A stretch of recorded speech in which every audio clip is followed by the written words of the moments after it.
O luxo não tinha preparo para aquele olhar simples. O motor de seu carro, acostumado a ruas lisas e estacionamentos brilhantes, tossiu no meio da estrada de terra.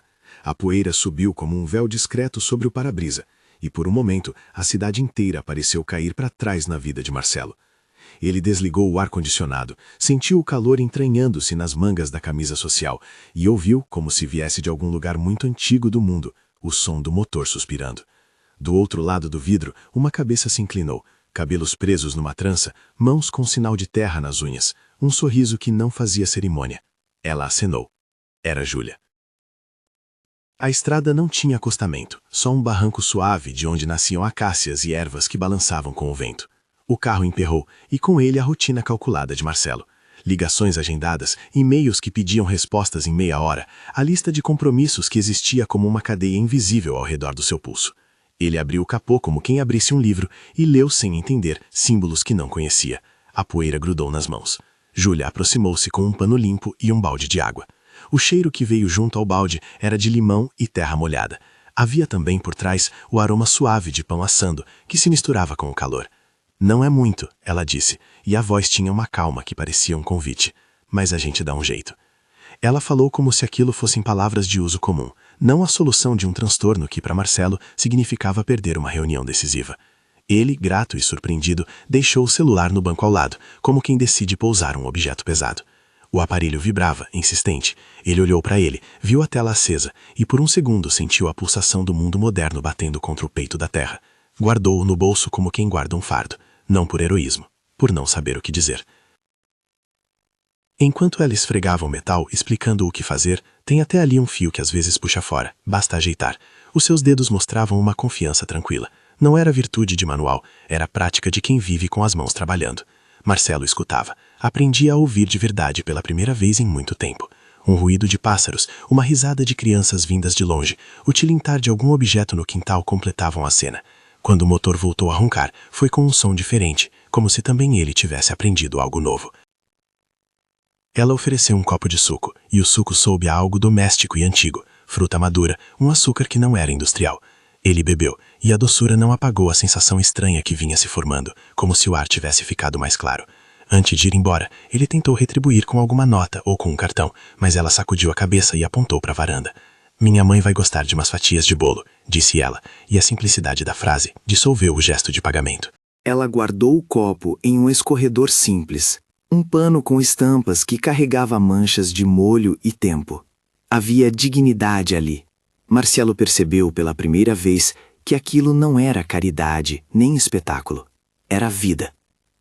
Quando esticou o braço para tocar a maçaneta do carro, hesitou. No reflexo do vidro, viu as próprias mãos, limpas, bem cuidadas, sem sinais de trabalho manual. E teve a consciência de que vivera até então em outra pele. A mão de Júlia pousou por um segundo sobre a dele, cálida, com o cheiro do quintal. Não havia pressa no gesto. Ela sorriu de novo e a estrada, que minutos antes tinha sido apenas um obstáculo, ficou guardada como uma possibilidade. Ele saiu dali com um incômodo novo, a sensação de que o relógio que sempre o guiou poderia, talvez, estar errado. A cidade, com sua pressa e suas luzes, reapareceu no horizonte, mas algo o puxava atrás, para aquelas mãos marcadas de terra e para o bolo que alguém tinha encomendado para o almoço da tarde. No dia seguinte, Marcelo voltou. Não foi por um impulso romântico, nem por uma decisão tomada em um único segundo. Foi por curiosidade, e talvez também por um desejo de ver se o que sentira era só o sabor doce de uma interrupção. Ele trouxe na mala uma sacola. Sementes de ervas que havia comprado para impressionar, talvez, mas que no fundo eram uma espécie de linguagem que ele queria decifrar. Chegou com uma desculpa, rindo com a própria tentativa de naturalidade. Júlia recebeu-o com um olhar que traduzia desconfiança e hospitalidade ao mesmo tempo.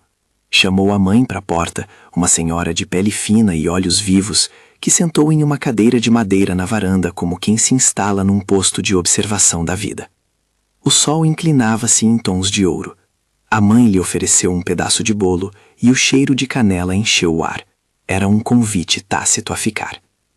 As primeiras horas passaram com tarefas humildes e conversas que pareciam não dizer muito até dizerem tudo.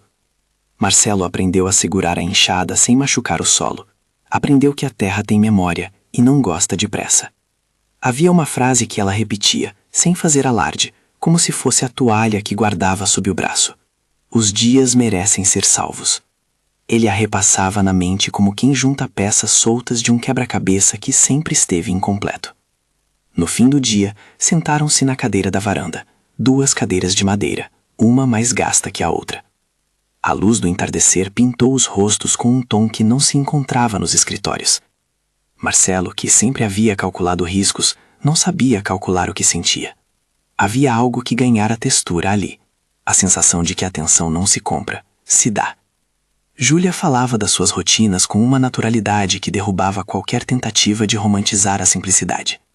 Contava de quando seu pai ainda andava pela roça, do modo como a terra lembrava o rastro dele.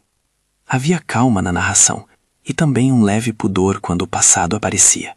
Uma saudade que não pedia consolo, apenas respeito. As visitas se multiplicaram. Dias inteiros se organizaram como pequenos rituais. Preparar a horta, regar as mudas, arrumar o galpão. Em cada ato havia um aprendizado sem lição. Marcelo aprendeu, por exemplo, que quando se planta uma semente, não se controla o tempo, aprende-se a esperar. Aprendeu também a lavar a louça num tanque de cimento e achou na repetição daquele gesto algo quase meditativo. A água correndo, as mãos ensaboadas, o cheiro do detergente simples misturado ao aroma da comida, tudo se tornou uma espécie de nova liturgia doméstica. Ele passou a guardar sem perceber o celular no bolso do lado esquerdo da calça. Era um gesto pequeno que tinha o peso de um símbolo. O mundo digital não desaparecia, mas ficava um pouco mais distante. Havia dias em que recebia mensagens e apenas as lia no final da tarde, como quem lê cartas de um passado adulto. Às vezes um sócio mandava um recado preocupado, às vezes uma secretária pedia uma assinatura urgente. Ele respondia com brevidade, porque queria que a palavra de fora não invadisse o compasso de ali. Júlia não era uma professora de moralidades para ele. Não lhe dizia que estava errado por escolher o calendário que escolheu. Ela oferecia o que tinha: cuidado, simplicidade, espaço. Houve um episódio que ficou gravado pela sutileza do gesto. A mãe de Júlia teve uma recaída de saúde. Não foi nada dramático, nem um clímax cinematográfico. Foi um quadro delicado que exigia presença e paciência. Marcelo ajudou no que pôde sem fazer espetáculo. Trouxe remédios, conversou com o médico da cidade, passou uma tarde na cozinha ajudando a preparar um caldo. A maneira como ele segurou a mão da senhora, sem pressa, sem as mãos frias de quem tem muito para fazer, falou mais do que muitas promessas. A mãe, comovida, tocou-lhe no rosto de leve, um gesto de bênção sem palavras. Houve também o buquê. Num dia de agosto, quando o céu parecia um cobertor limpo, Marcelo apareceu com flores. Não eram orquídeas perfeitas ou rosas importadas. Eram flores simples, recolhidas de um viveiro local. Flores de campo, pequenas, com cores que não competiam, apenas conversavam entre si. A mão que entregou o buquê tremeu um pouco, e quando Júlia o recebeu, um riso natural passou pelos lábios dela. Esse buquê virou símbolo repetido nos dias seguintes, um gesto que dizia "estou atento", e que era mais importante por vir sem espetáculo. A comunidade também fez parte do processo. Havia vizinhos que olhavam com curiosidade e outros com desconfiança. Um milionário que chegava ao povoado conseguiria entender as regras não escritas. Ele, por sua vez, aproximou-se com prudência, ajudou em pequenos concertos, ouviu histórias, frequentou a feira local e descobriu que as relações ali não precisavam de contratos para serem robustas. Em uma feira, um jovem ofereceu-lhe um peixe por um preço que parecia simbólico. Marcelo pagou o valor com um sorriso agradecido e aprendeu a trocar olhares por gestos. A rotina criou intimidade. Não foi uma passagem acelerada do encantamento para o apego, foi um processo com passos curtos e repetidos. As mãos que antes tocavam telas passaram a tocar terra, colher, panela. E cada escolha era um pequeno ajuste interior. Ele começava a preferir um almoço na cozinha de casa ao jantar em restaurante chique. Um pôr do sol na varanda ao convite para um evento social. Havia um refrão que voltava à mente dele várias vezes. A terra não gosta de pressa. Era uma frase que, quando repetida por Júlia em alguma manhã calma, fazia algo dentro dele se acalmar. As conversas eram curtas, diretas. Quando falavam sobre o que cada um queria, não havia grandes declarações no primeiro encontro. Havia sim perguntas tímidas. O que você faz quando não trabalha? Ou você sente medo de se prender? Júlia respondia com uma honestidade que não pedia aprovação. Dizia que tinha medo de se apegar e ser abandonada, que aprendera a proteger as suas raízes por causa de um trabalho do passado que a levou a perder um pai cedo. Marcelo, por sua vez, confessou em algum ponto que temia que sua presença ali fosse apenas um capricho, uma distração momentânea. Admitiu, com surpresa própria, que a cidade o queria inteiro e que ele, por medo, sempre lhe dava apenas fatias. Uma das tardes ficou marcada por uma chuva de verão. Não foi uma tempestade violenta, mas um aguaceiro que começou leve e foi ganhando força, fazendo um barulho quase musical no telhado metálico do galpão. Estavam todos dentro da casa, junto ao fogão a lenha. A mãe de Júlia cochilava naquela tarde. O aroma do caldo subia como uma promessa de cura. Marcelo observava a chuva na janela, vendo o movimento da água desenhar novos caminhos na terra. Lá fora, alguns jovens do povoado corriam, rindo, pegando barro e fazendo pequenas batalhas. A cena parecia uma pintura de infância, e Marcelo se sentiu tocado de maneira inédita por uma nostalgia que não lhe pertencia totalmente, mas que se encaixava em alguma brecha de sua alma. Quando a chuva cessou, ficaram na varanda. O chão estava molhado, exalando o cheiro da terra fresca. Ela pegou uma cadeira de madeira e a empurrou para mais perto. Ele, que antes evitava o contato com coisas usadas, sentou-se sem pensar. Ao lado, uma bicicleta encostada lembrava as idas e vindas do povoado. No bolso, o celular vibrou uma ou duas vezes, insistindo. Ele deixou-o ficar ali, na mesa, como uma presença inconveniente. Olhou para Júlia. Ela abriu um pacote de sementes que ele havia trazido num dia anterior e começou a plantar algumas, com um cuidado quase ritualístico.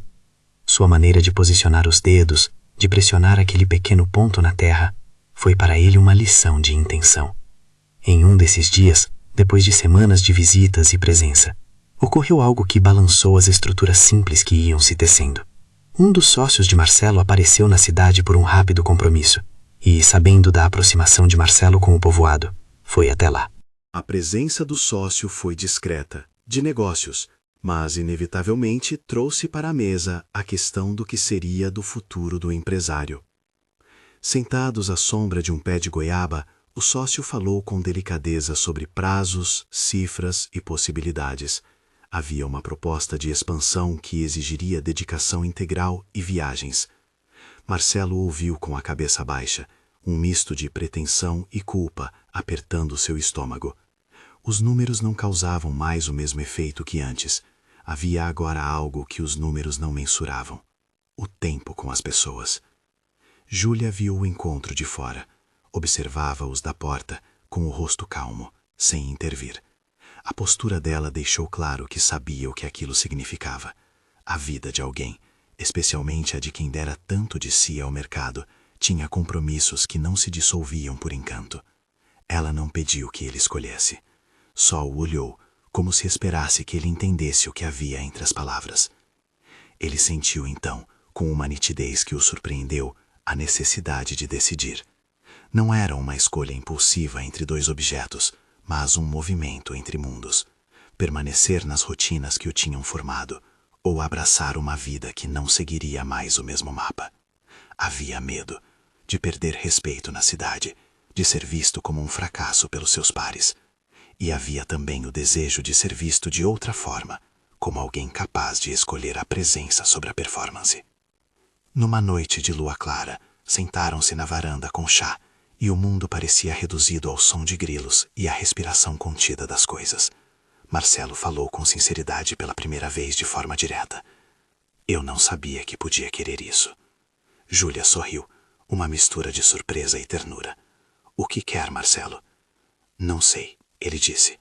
Só sei que algumas coisas que sempre pareciam importantes agora aparecem pequenas, e outras que eu desprezava, grandes. Ela pegou um punhado de terra com as mãos e deixou que o pó caísse entre os dedos. A terra não gosta de pressa, repete ela como um ensinamento antigo, e as pessoas também. Os dias continuaram, e com eles pequenos episódios que comprovavam que não se tratava de um capricho. Marcelo passou a acordar mais cedo para ver o nascer do sol. Levava consigo uma caneca, Sentava-se na cadeira de madeira e ficava a observar o campo. Em uma manhã, ajudou a consertar o cercado dos galinheiros. Noutra, foi com Júlia até a cidade vizinha para comprar um remédio e, no retorno, contou histórias de sua infância que não tinha dividido com ninguém. Cada passo era um aviso. A transformação se fazia por meio de repetição, por escolhas rotineiras, por adquirir gosto pela simplicidade. Por outro lado, havia uma tensão que não se dissolvia por gestos bonitos. A vida de cidade não estava quieta, e a sombra das responsabilidades pairava como um horizonte que se movia ao sabor dos ventos do mercado. Uma manhã, ao abrir o jornal que encontrara esquecido sobre a mesa, Marcelo leu uma notícia que despertou um frio, uma fusão que poderia mudar tudo. As palavras na manchete pareciam ter sido escritas para testar sua firmeza. Ele as leu várias vezes, mas as letras não faziam sentido onde agora cabia a imagem de uma horta e uma mãe que ousava sorrir mais dias. Houve também um momento de dúvida em Júlia. Numa tarde clara, ela falou sobre seus receios. Não de perder Marcelo, mas de se perder ao se entregar. Contou que uma vez, quando muito jovem, acreditou em promessas que se desfizeram com o tempo e ficou com medo de construir expectativas só para vê-las ruírem. Marcelo ouviu como quem recebe uma peça frágil e aguarda com cuidado. Prometeu então, não com palavras pomposas, mas com ações. Apareceu no dia seguinte para tirar as ervas daninhas, trouxe um cobertor quando a noite ficou fria, ficou ao lado da mãe dela em uma consulta. Frequência, foi isso que falou mais alto.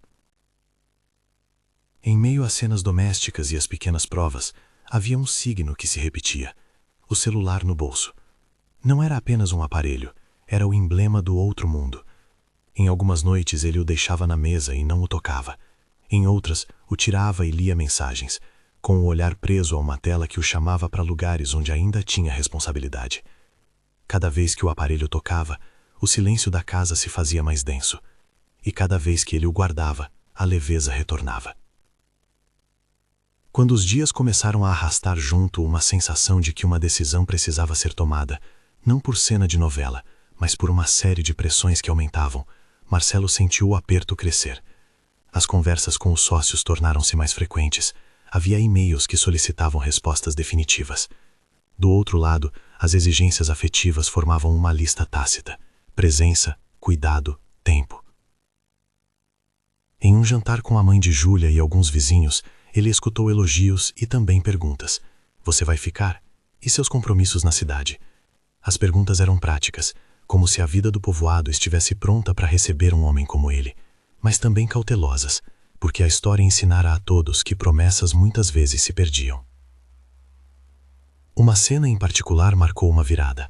Era um fim de tarde quando uma tempestade ameaçou a pequena plantação que vinham cuidando. O céu escureceu num ápice, nuvens pesadas vieram como cortinas, e a chuva começou a cair forte, quebrando o silêncio. No galpão, entre sacos e ferramentas, Marcelo ajudou a amarrar coberturas, a proteger os vasos, a segurar tábuas soltas. Havia uma urgência que não requeria cargo ou título, apenas mãos. Quando tudo passou, foi possível ver os danos, algumas plantas tombadas, mas a maioria intacta. Foi ali que ele percebeu.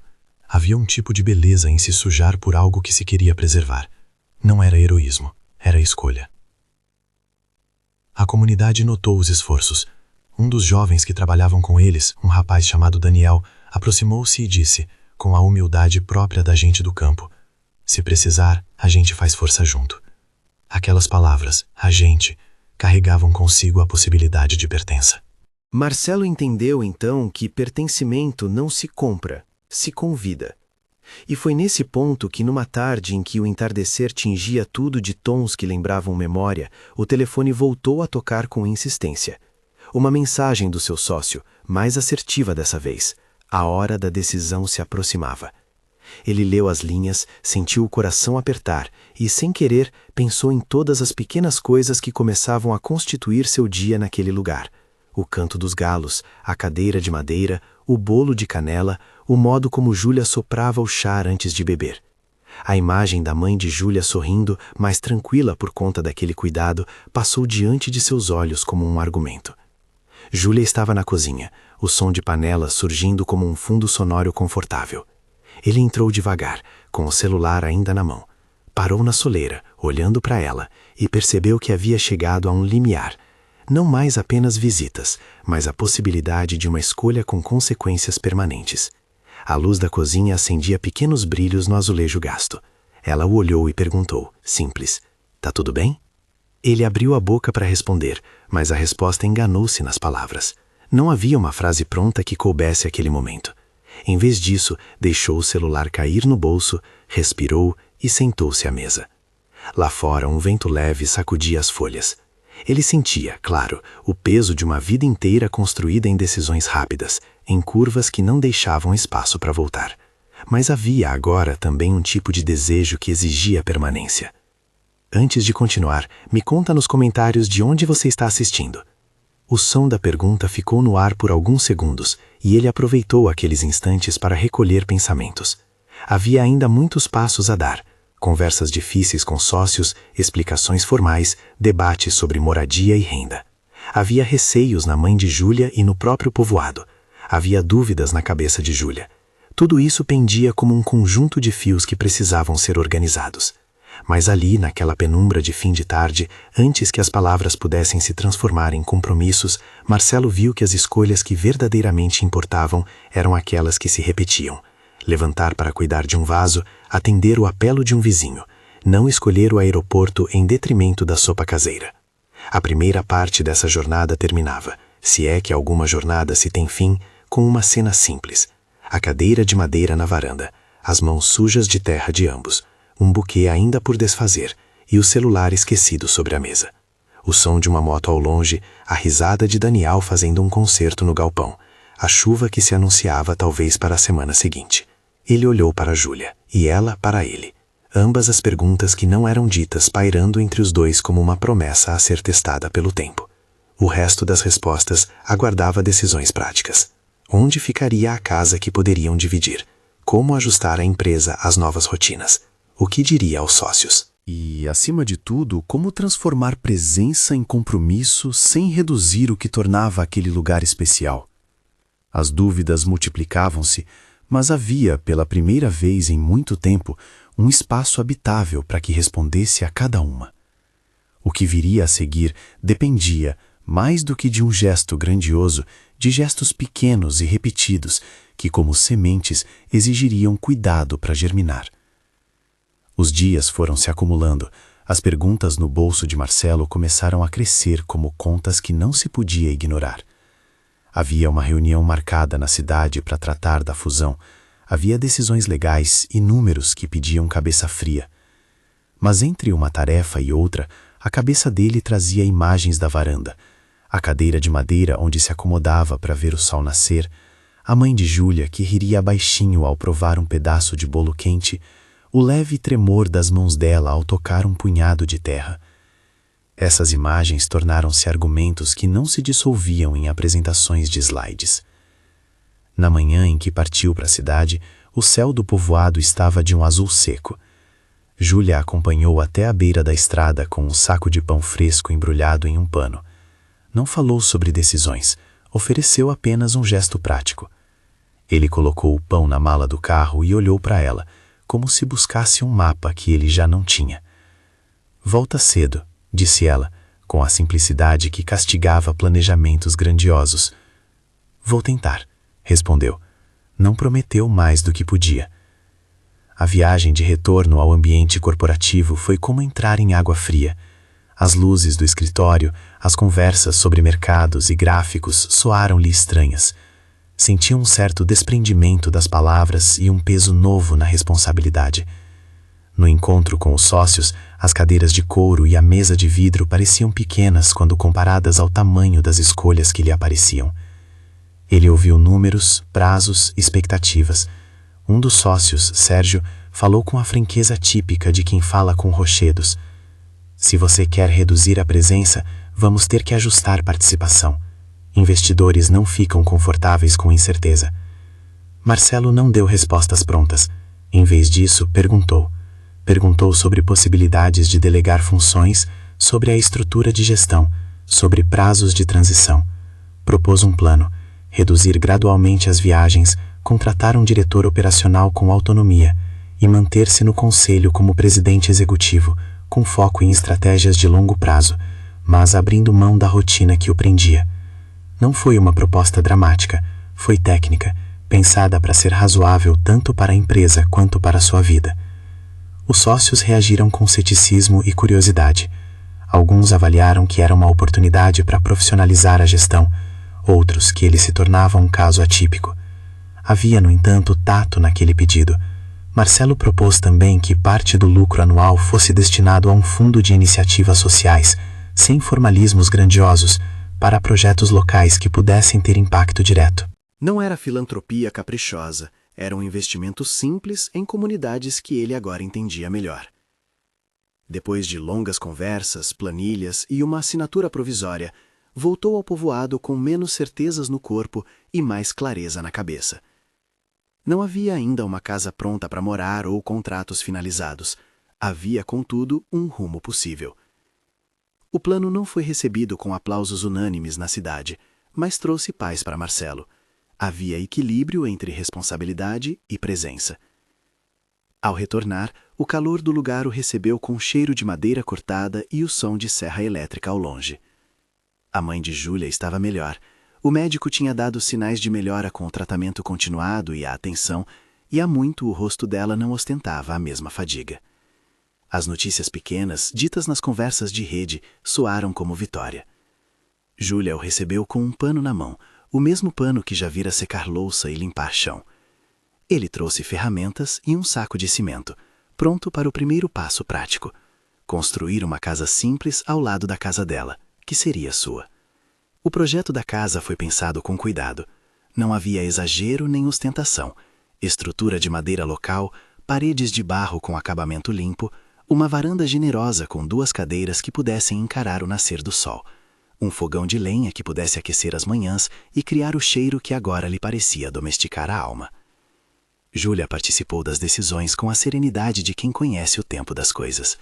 Não quis grandes mudanças no lote, apenas que a construção respeitasse a sombra das árvores e o caminho dos ventos. A primeira manhã de obras veio com ruído de martelos e cheiro de serragem. Marcelo raspou a superfície de um novo trabalho. Aprendeu a medir vigas, a identificar um parafuso certo, a segurar uma tábua para que a serra cortasse. Não havia apresentação, havia gesto. As mãos que um dia seguraram contratos passaram a segurar pregos.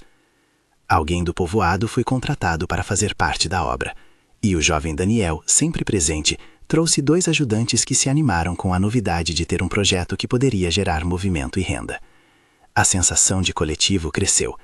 Montar uma parede não era apenas construir abrigo, era para muitos a sensação de ser útil em algo que importava. Nos finais de tarde, enquanto o sol se tornava cor de cobre, eles empunhavam ferramentas e lavavam as mãos em um tanque próximo, rindo de ocasiões que se tornavam histórias. Havia cansaço, sim, mas também a doçura da fadiga bem posta. A madeira exalava cheiro de futuro. A terra, as mesmas mãos que faziam sementeiras, precisava agora de tábuas e pregos. Em cada amanhecer, algo novo era acrescentado. Um parapeito, uma janela, a primeira camada de cal nas paredes. Aos poucos o espaço ganhou forma, e com ele um tipo de segurança que não vinha de contratos, mas de tijolos alinhados. Enquanto a casa tomava forma, a relação entre Marcelo e os moradores ganhou texturas. Ele não era mais só o homem que aparecia com sacolas, agora participava do cotidiano.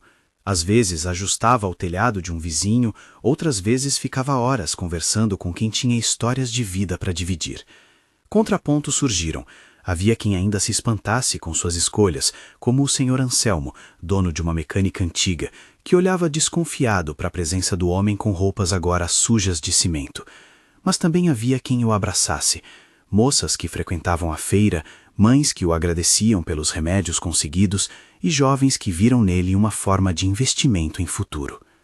Marcelo resolveu efetivar o fundo de iniciativas proposto à empresa. Não foi uma doação relâmpago, nem um projeto de marketing. Tratou-se de um pequeno conjunto de medidas voltadas para a capacitação, uma oficina de habilidades práticas, um curso de empreendedorismo simples e uma horta comunitária capaz de gerar alimento e aprendizado. Daniel assumiu a coordenação dos cursos práticos, ensinando desde conserto básico até técnicas simples de cultivo. Havia barreiras, era preciso organizar materiais, espaço e tempo. mas havia também a certeza de que quando se investia na rotina, os frutos vinham sem manchetes retumbantes. A horta comunitária nasceu num terreno deixado ao lado da pousada do povoado, um lugar que outrora servira só para pasto. Arados, mãos enluvadas e um plano de plantio. Primeiro couves, depois cenouras, milhos adaptados ao clima local. Marcelo trouxe sementes de variedades que se adaptavam ao solo. Júlia ensinou a cuidar da compostagem e a preparar o adubo. Era um trabalho de paciência, remédio perfeito contra a urgência que ele trazia ainda no corpo. Jovens que antes perambulavam pela praça encontraram ali um propósito. Aprenderam a plantar, a regar e a vender uma pequena parte dos vegetais na feira local. A horta não enriqueceu ninguém de repente, mas permitiu-lhes nova fonte de alimento e renda, e sobretudo a experiência de produzir algo coletivamente. A mãe de Júlia foi ganhando dias mais longos de disposição. A melhora não foi uma linha reta, havia recaídas e tardes de cansaço. Numa noite de primavera, ela voltou a acordar assustada por uma dor. Marcelo, que até então ajudara com calmaria, sentiu a ansiedade subir. Foi aí que percebeu que amor verdadeiro não se mede por grandes gestos, mas por resistência na repetição.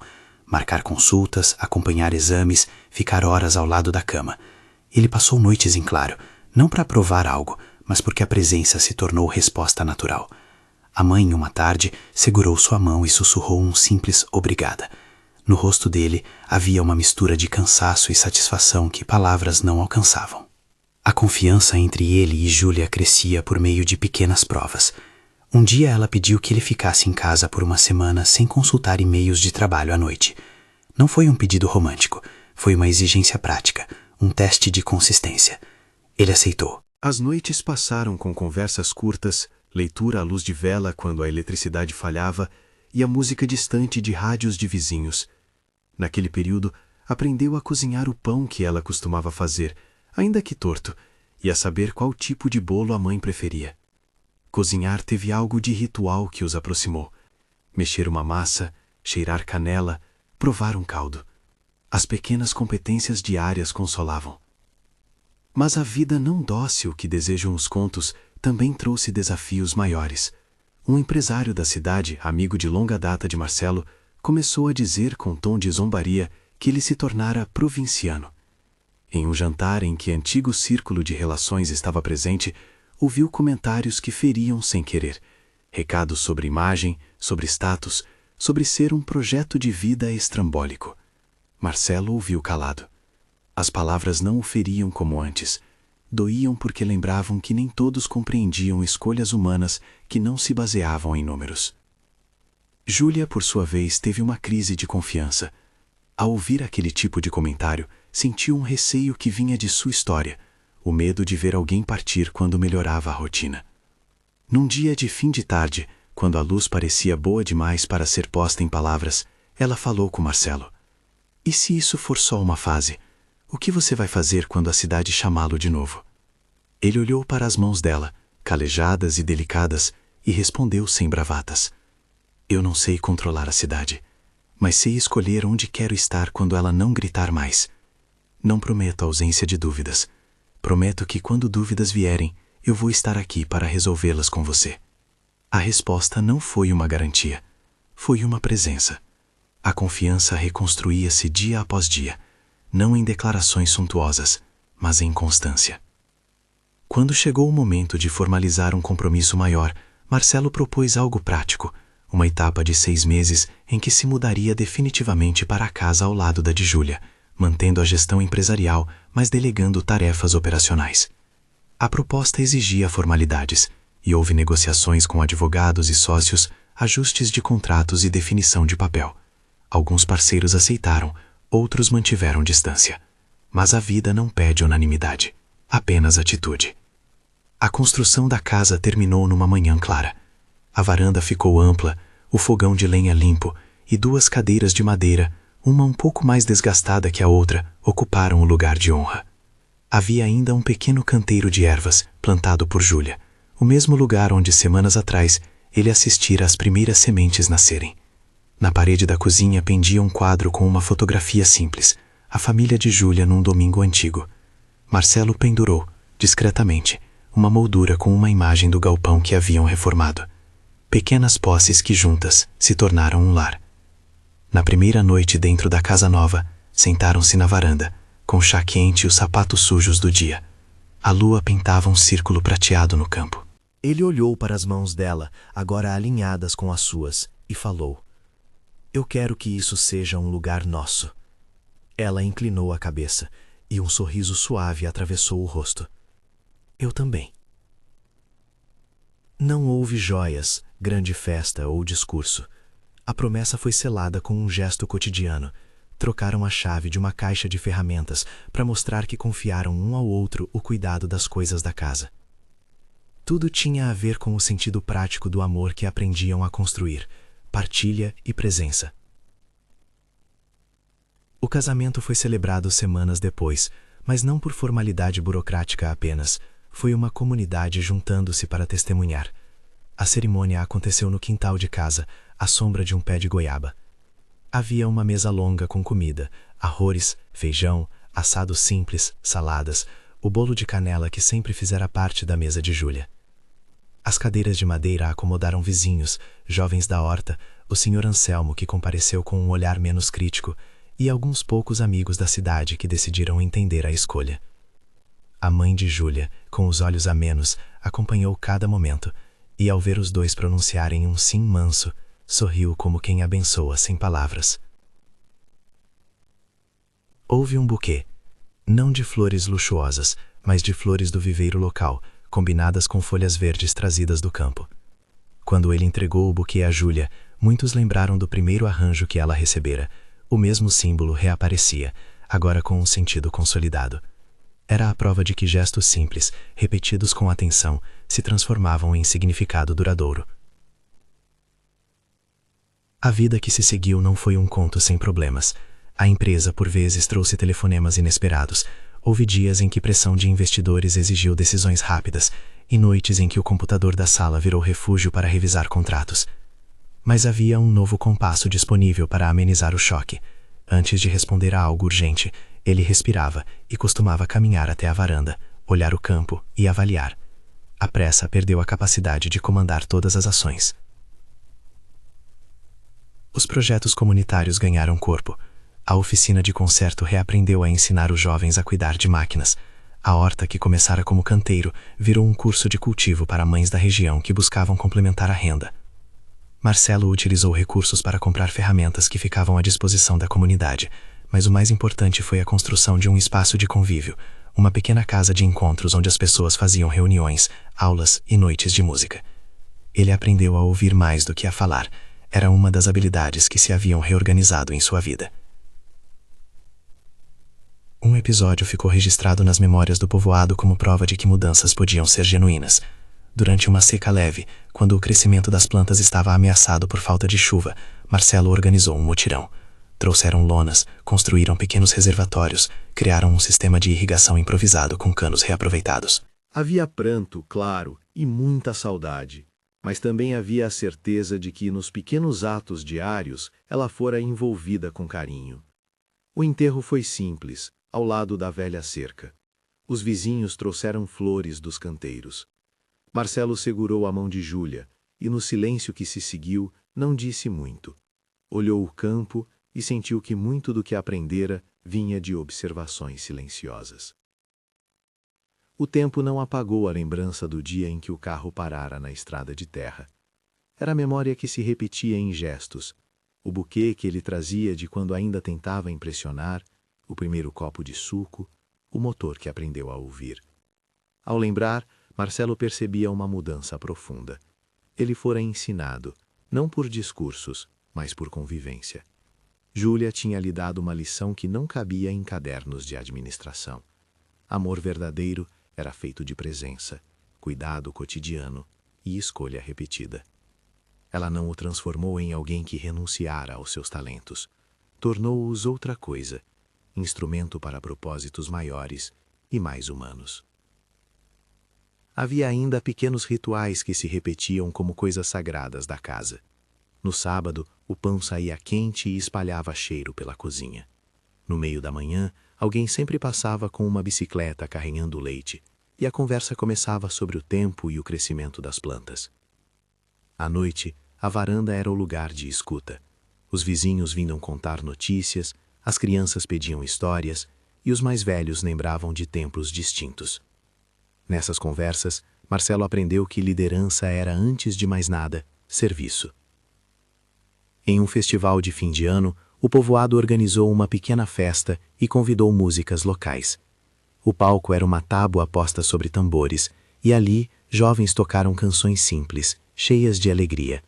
Marcelo observou do fundo da roda com Tomás no colo e sorriu ao ver o menino correr por entre as pernas dos adultos.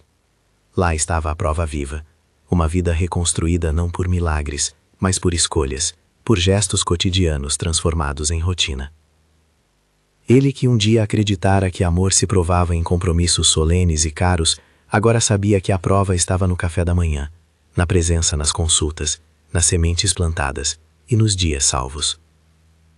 O povoado que antes olhara com curiosidade para o empresário, agora se sentia um pouco mais dono de seu próprio destino. Havia gente jovem com projetos para continuar e uma convicção de que comunidade não era moda, mas necessidade. Marcelo soube que a mudança que importava não era a dele sozinho. Tratava-se de uma mudança de ecos que reverberavam e convidavam outros a repensar seus ritmos. Alguns colegas de cidade vieram visitar e saíram surpresos, enxergando na simplicidade algo que lhes tocava. Não era uma conversão em massa, apenas a oferta de outro modo de ser. Anos depois, sentado numa cadeira de madeira no fim de tarde, com o cheiro da lenha queimando leve ao fundo e Tomás construindo castelos de barro, Marcelo falou baixinho a Júlia. Você, de verdade, me ensinou a amar. Ela olhou para ele com a calma de sempre e respondeu como quem descreve um fato. Eu só te mostrei o que a gente já sabia. Cuidado, presença, escolha. Ele riu delicadamente, porque a resposta era ao mesmo tempo simples e profunda. Não era lição de mestre, era descoberta compartilhada.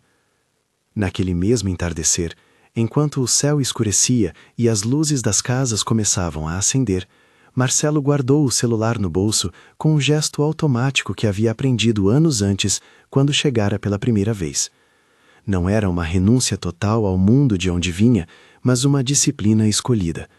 A casa cheirava a pão, do galpão vinha o som de alguém afinando uma viola, a horta oferecia um frescor que parecia renovar cada respiração. A menina do interior, que este era o nome que alguns deram a Júlia nas conversas de rua, nome que, para ela, soava como alguém que havia plantado uma vida e colhido presença, ensinara em verdade muito mais do que amar.